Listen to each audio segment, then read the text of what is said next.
Starting ನಿನ್ಗಿನ್ನ ಸುಧಾಕರ್ ನಿನ್ಗಿನ್ನ ಇವಾಗಿನ್ನ ಸ್ಟಾರ್ಟ್. ಭ್ರಷ್ಟಾಚಾರ ಮಾಡಬೇಡ, ನಿನ್ನ ತಂದೆ ತಾಯಿ ಗೌರವ ತರೋಂಥ ಕೆಲಸ ಮಾಡುವಂತ ನಾನು ಮೆಸೇಜ್ ಮಾಡಿದ್ದೀನಿ.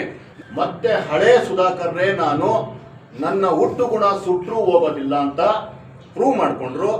ಭೂಮಿವರೆಗೂ ಬಗ್ತೀವಣ್ಣ, ಭೂಮಿಯಿಂದ ಬಗ್ಗುವಂತ ನನ್ನ ಹೆಂಡತಿ ಮಕ್ಕಳವರು. ನೀನೊಬ್ಬನೇ ಬದುಕಬೇಕಾಗಿರೋದು. ನಿಂದೊಬ್ಬಂದ ಇದು ಪ್ರಪಂಚ, ನಿಂದೊಬ್ಬಂದ ಬಿಜೆಪಿ. ಅಸೂಯೆಗೊಂದು ಹದ್ದುಪದ್ದು ಇಲ್ವಾ? ಒಂದು ಹೊಟ್ಟೆಯವರಿಗೊಂದು ಹದ್ದುಪದ್ದು ಇಲ್ವಾ? ನಿನ್ಗೊಬ್ಬನಿಗೆ ನಾನು ಕುಟುಂಬ ಇರೋದು, ಬೇರೆ ಯಾರಿಗೂ ಕುಟುಂಬ ಇಲ್ಲ. ಯಾವನೊಂದು ಸ್ವಲ್ಪ ಬೆಳೆದ್ರೆ ಸಾಕು, ಅವನ ಮೇಲೆ ಒಂದು ಅಟ್ರಾಸಿಟಿ ಕೇಸ್ ಹಾಕು, ಅವನ ಜಮೀನ್ ಮೇಲೆ ಇದು ಮಾಡು. ಎಷ್ಟು ದಿವಸ ಅಂತ ಈ ಪಾಪದವರೇ ಹೊತ್ಕೊಂತೀಯ ಸುಧಾಕರ? ಮನುಷ್ಯನಾಗಿ ಬದುಕಪ್ಪ, 4 ದಿವಸದ ಜೀವನ. ನಿನ್ಗೆ ಏನ್ ಬೇಕೋ ಅದು ಮಾಡ್ಕೋ. ಬೇರೆಯವ್ರಿಗೆ ಯಾಕ್ರಿ ತೊಂದರೆ ಕೊಡ್ತೀರಾ? ಪ್ರಕೃತಿಯ ವಿರುದ್ಧವಾಗಿ ಹೋಗ್ಬೇಡಪ್ಪ. ಎಲ್ಲದಕ್ಕೂ ಒಂದು ಹದ್ದುಪದ್ದು ಇದೆ ರೀ. 3-4 ವರ್ಷದಿಂದ ಸಹ ಈ ಎಚ್ಚರಿಕೆಯನ್ನು ಕೊಟ್ಟಿದ್ದೀನಿ, ಎದುರುಗಡೆ ಕೊಟ್ಟಿದ್ದೀನಿ. ಮೆಸೇಜಸ್ ಮಾಡಿರೋದು ನನ್ನ ಹತ್ರ ಇದೆ. ಯಾರಿಗೆ ಬೇಕಾದರೂ ನಾನು ಯಾವ ಟೈಮಲ್ಲಿ ಬೇಕಾದರೂ ಕರೆಕ್ಟಾಗಿ ದಾಖಲೆಗಳನ್ನು ಕೊಡೋಕೆ ನಾನು ರೆಡಿ ಇದ್ದೀನಿ.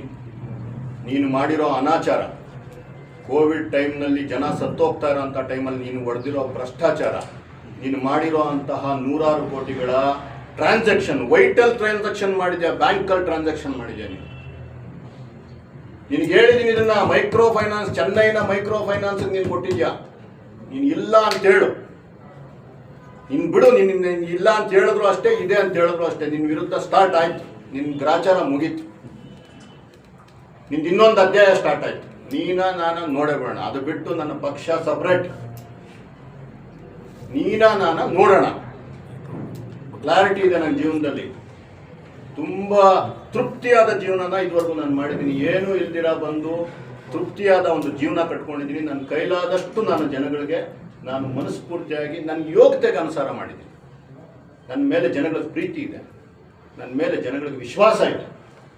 ನಾನೊಂದು ಲೇಔಟ್ ಮಾಡೋಕ್ಕೆ ಹೋದರೆ ಅಲ್ಲಿ ಹೋಗ್ತೀಯ, ಅವ್ರ ಮೇಲೆ ಕೇಸ್ ಹಾಕು ಅಂತ ಹೇಳ್ತೀನಿ. ನನ್ನ ಕುಟುಂಬದಲ್ಲಿರೋ ಹೆಣ್ಣು ಮಕ್ಕಳನ್ನ ನೀನು ಕರ್ಸ್ಕೊಂಡು ಹೇಳ್ತೀಯ, ನೋಡು ಅವನೇನೋ ಮಾಡ್ತಿದ್ದಾನೆ, ಏನೋ ಆ ಹೆಣ್ಮಕ್ಳು ನಿನ್ಗೆ ಯಾವಾಗ ನಿನಗೆ ಬೆಲೆ ಕೊಟ್ಟಿಲ್ವೋ ಅಲ್ಲಿ ಬಿಡ್ತೀಯ. ಇದೆಲ್ಲ ನೀನು ಒಬ್ಬ ಮನುಷ್ಯನಾಗಿ, ಒಬ್ಬ ಸಂಸದನಾಗಿ, ಒಬ್ಬ ಮಂತ್ರಿಯಾಗಿ ಮಾಡೋ ಕೆಲಸನ ನಾಚಿಕೆ ಆಗಬೇಕು. ಇವಾಗ ಏನು ನನಗೆ ಇವತ್ತು ಸಾಗರೋಪಾದಿಯಲ್ಲಿ ಮೆಸೇಜಸ್ ಬರ್ತಿದ್ದಪ್ಪ, ನೀನು ಹೋಲ್ಡ್ ಮಾಡಿಸಿದ್ದಕ್ಕೆ. ನಿನಗೆ ಎಷ್ಟು ಮೆಸೇಜ್ ಬಂದಿದೆ, ಒಳ್ಳೆ ಕೆಲಸ ಮಾಡಿದ್ಯಾ ಅಂತ ಎಷ್ಟು ಜನ ನಿನ್ಗೆ ಹೋಗ್ಲಿದ್ದಾರೆ, ಸ್ಕ್ರೀನ್ಶಾಟ್ ಕಳಿಸು, ನಾನು ಕಳಿಸ್ತೀನಿ. ನೀನು ಮಾಡಿರೋ ಕೆಲಸನ ಜನ ಯಾವ ರೀತಿ ಸ್ವೀಕಾರ ಮಾಡಿದಾರೆ ತರಿಸು. ನೀನು ಸ್ವಲ್ಪ ಮನಸ್ಫೂರ್ತಿಯಾಗಿ ಮನೆಯಲ್ಲಿ ಕೂತ್ಕೊಂಡು ಒಬ್ಬನೇ ಯೋಚನೆ ಮಾಡು. ಮನುಷ್ಯನಾಗು. ಯಾರಪ್ಪನ ಸೊತ್ತಲ್ಲ ಪ್ರಜಾಪ್ರಭುತ್ವ. ಪ್ರದೀಪ್ ಈಶ್ವರ್ ಯಾರ್ರೀ? ಒಂದು ಅನಾಥ ಹುಡುಗ, ಏನು ಇಲ್ದಿರೋ ಹುಡುಗ ಇವತ್ತು ಚಿಕ್ಕಬಳ್ಳಾಪುರ ಶಾಸಕ. ನೀನು ನಾನು ಇನ್ನೊಬ್ಬನು ಒಪ್ಪಲೇಬೇಕು. ಇದು ಪ್ರಜಾಪ್ರಭುತ್ವದ ಶಕ್ತಿ. ಅಂತ ಒಂದು ಹುಡುಗನ ಮೇಲೆ ಸೋತೋಗಿ ಈಗಲೂ ನೀನು ಬುದ್ಧಿ ಬಂದಿಲ್ಲ, ನೀನು ಮಾಡಬಾರ್ದೆಲ್ಲ ಮಾಡ್ತೀಯ ಅಂತಂದರೆ ನಾವೇನು ಅಧಿಕಾರಕ್ಕೆ ಇನ್ನೊಂದಕ್ಕೆ ಅಂಟ್ಕೊಂಡು ನಿನಗೆ ಬೇಕಯ್ಯ ಅಧಿಕಾರ, ನನಗೇನಕ್ಕೆ ಬೇಕು? ಜನಗಳಲ್ಲಿ ಹೋಗಿ ಕೆಲಸ ಮಾಡೋದಕ್ಕೆ ನನಗೇನಕ್ಕೆ ಬೇಕು ಅಧಿಕಾರ?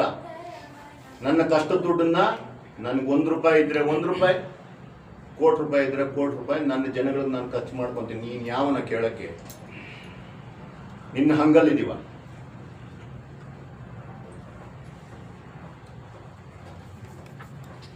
ಸರ್ ಅವತ್ತು